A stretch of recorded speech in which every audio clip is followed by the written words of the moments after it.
On April 10, 2025, a sightseeing helicopter carrying 6 people took off for what was meant to be a breathtaking aerial tour of New York City. But just minutes into the flight, the aircraft crashed into the Hudson River near Jersey City. Tragically, there were no survivors. The Bell 206L Long Ranger, operated by New York Helicopter Charter, had departed from the downtown Manhattan heliport, a popular launch point for scenic flights.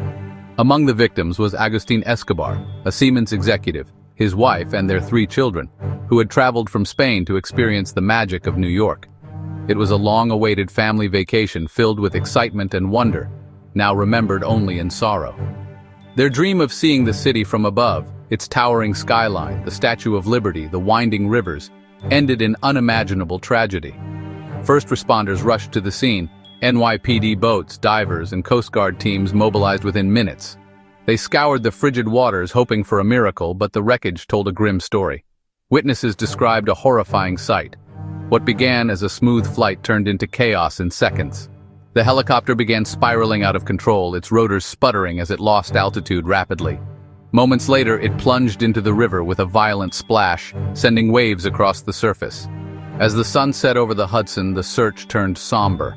Hope faded with the light. There would be no rescue. The city mourned the loss of 6 lives, cut short in an instant. United in grief, New Yorkers gathered along the riverbanks, honoring the memory of a family whose dream ended in the skies above. The Escobar family boarded the helicopter at the downtown Manhattan heliport, full of anticipation and excitement. It was a clear spring afternoon, and the city buzzed with energy. The family had planned this tour for weeks, eager to see New York from a new perspective.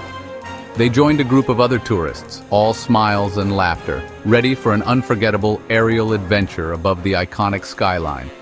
The pilot, a seasoned veteran with over a decade of experience, meticulously completed his pre-flight checks. Every switch, dial, and gauge was double-checked to ensure a smooth flight.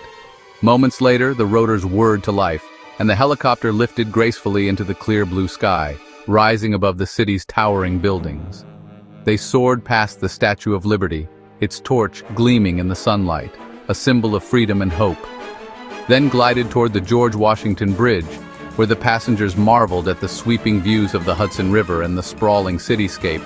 But as the helicopter banked south along the New Jersey shoreline, something went terribly wrong. A sudden jolt shook the aircraft. Witnesses on the ground reported hearing a loud bang.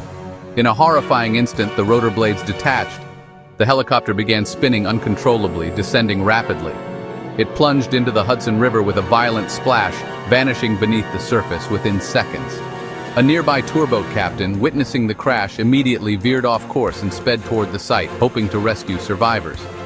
Ferries and emergency boats quickly joined the effort, but the crash had unfolded too quickly for anyone to react in time. In a matter of moments, what began as a joyful sightseeing tour turned into a devastating tragedy that would haunt the city for years to come. As investigators searched for answers, attention turned to New York Helicopter Charter's troubling past. The company had a history of safety incidents, including a 2015 hard landing and a 2013 emergency water landing. Though no one died in those cases, they raised red flags about maintenance and oversight. Financial instability plagued the company, bankruptcy in 2019, and a helicopter repossessed just months before the crash. Critics questioned whether cost-cutting had compromised safety. The crash reignited calls for tighter regulation of the helicopter tourism industry. Public trust was shaken, and scrutiny intensified. The NTSB launched a full investigation into the crash, examining every detail, from pilot actions and flight path decisions to potential mechanical failure. The wreckage was carefully recovered from the Hudson River by specialized teams trained in aviation recovery and will be meticulously analyzed for clues. Experts in aviation engineering are now poring over every component, looking for signs of stress, corrosion, or malfunction that could explain what went wrong. Weather conditions at the time of the crash are also under scrutiny, as sudden changes in wind or visibility could have played a role. One major hurdle in the investigation is the absence of a black box, which isn't required for this type of aircraft. That absence makes it significantly harder to reconstruct the final moments of the flight. Without audio or flight data, investigators must rely on physical evidence and witness accounts.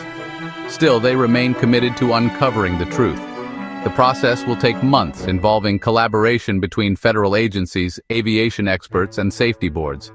But the findings could ultimately reshape safety standards for similar aircraft in the future. For the victims' families who are still grappling with unimaginable loss, answers can't come soon enough. They hope this investigation brings not only closure, but change. In the aftermath, debate has intensified over the future of helicopter sightseeing tours. Victims' families and safety advocates are calling for stricter regulations, or even bans. Tour operators argue their record is largely safe and that these flights bring joy to thousands. The FAA and city officials are reviewing policies, weighing safety against tourism's appeal. The tragedy has forced a reckoning. How do we prevent this from happening again? The skies above New York may never be the same.